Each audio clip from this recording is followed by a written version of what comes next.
వైభవం పట్ల అత్యద్భుతమైనటువంటి రీతిలో ముందుకు తీసుకెళ్తున్నటువంటి మాన్యులు, ముఖ్యంగా ఒక 5 సంవత్సరాల పాటు ఈ రాష్ట్రంలో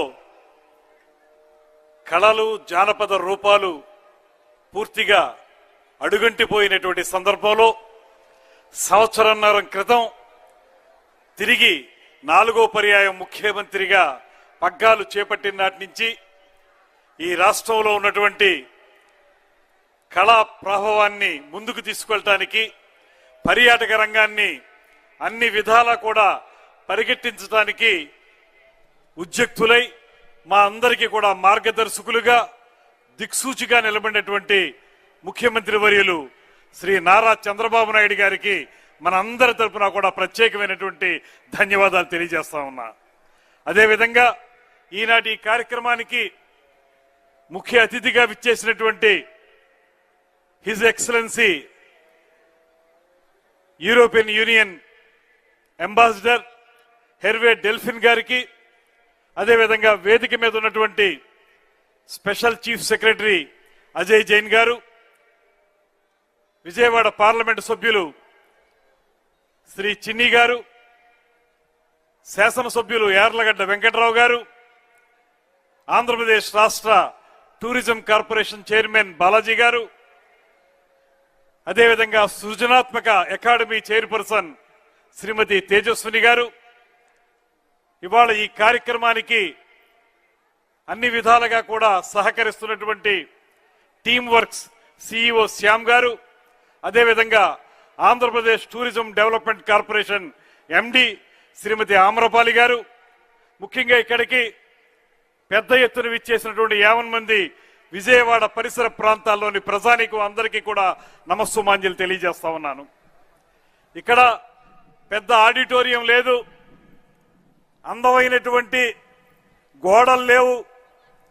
ఇక్కడ ఉన్నదల్లా ఒక్కటే ఆహ్లాదకరమైనటువంటి ప్రకృతి. పక్కనే గలగల పారేటువంటి కృష్ణమ్మ తల్లి. ఇక్కడ బ్యాక్గ్రౌండ్ మ్యూజిక్ కూడా ఏమీ లేదు, బీజిఎం ఒకటే బ్యాక్గ్రౌండ్ మ్యూజిక్, అది కృష్ణమ్మ తల్లి హోరు. ఆ నది హోరు మనకి బ్యాక్గ్రౌండ్ మ్యూజిక్ గా పనిచేస్తున్నటువంటి ఈ సందర్భం. ఇలాంటి ఒక అద్భుతమైనటువంటి ప్రాంతంలో ఇవాళ తెలుగు జాతికి సంబంధించినటువంటి కళలకు సంబంధించినటువంటి వినూత్నమైనటువంటి కార్యక్రమాన్ని ఈ వేదిక మీద మనం నిర్వహించుకుంటా ఉన్నాం. ఇప్పుడే ముఖ్యమంత్రి వర్యులు, అదేవిధంగా అంబాసిడర్ గారు మన యొక్క కృష్ణమ్మ హారతి, పవిత్ర హారతిని దర్శించారు. అదేవిధంగా ఆంధ్రప్రదేశ్ టూరిజం డెవలప్మెంట్ కార్పొరేషన్ వారి హౌస్ బోట్స్ ని ప్రారంభించడం జరిగింది.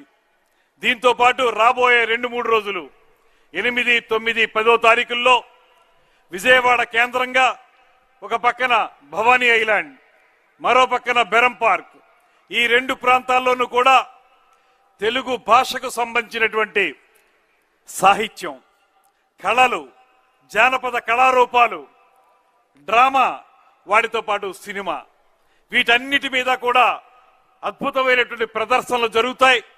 వాటితో పాటు దేశీయ, అంతర్జాతీయ లబ్ధ ప్రతిష్ఠులైనటువంటి 60 మంది కళాకారులు, 40 మంది వక్తలు, ఇంకా అనేక ప్రాంతాల నుంచి విచ్చేసినటువంటి ముఖ్యమైనటువంటి కళాకారులు అందరూ కలిసి ఈ ప్రాంతాన్ని సుసంపన్నం చేయడంతో పాటు ఇవాళ కొత్తగా వస్తున్నటువంటి మార్పులు ఏవైతే ఉన్నాయో కళారంగంలో కానీ, సాహిత్య రంగంలో కానీ, డ్రామాలో కానీ, సినిమాలో కానీ, ఈ ప్రాంతాల్లో ఈ కళల్లో వస్తున్నటువంటి మార్పుల్ని దృష్టిలో పెట్టుకుని మనల్ని ఉత్తేజభరితం చేయడం కోసం ఒక అద్భుతమైనటువంటి కార్యక్రమాన్ని ఇవాళ ఆంధ్రప్రదేశ్ రాష్ట్ర టూరిజం డిపార్ట్మెంట్, అదేవిధంగా టీమ్ వర్క్స్ వారు కలిసి ప్రారంభించడం జరిగింది.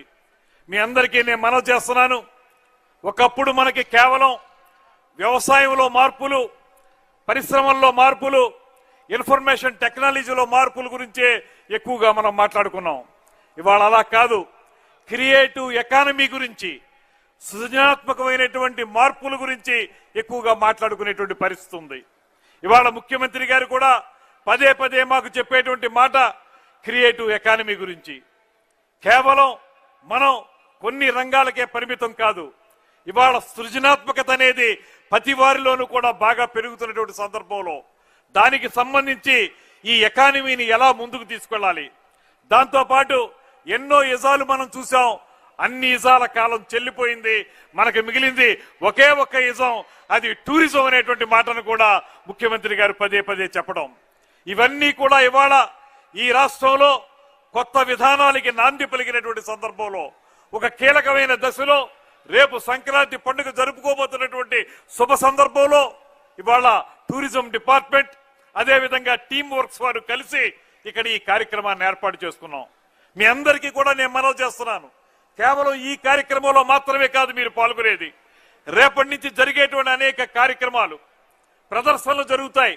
మనకి పూర్వం నుంచి మనం చూసినటువంటి కళారూపాలు ఏవైతే ఉన్నాయో, తోలుబొమ్మలాట కానీ జానపద కళారూపాలు కానీ వాటి ప్రదర్శనలు జరుగుతాయి. వాటిల్లో వస్తున్న మార్పు గురించి జరుగుతుంది. అదేవిధంగా మనకి తెలుసు, ఒక నవలని సినిమాగా మార్పు చేయడానికి ఎలాంటి ప్రక్రియ చేపడుతుందో చెప్పడానికి ఎండమూరి వీరేంద్రనాథ్ గారు వస్తున్నారు. అభిలాష సినిమాని నవల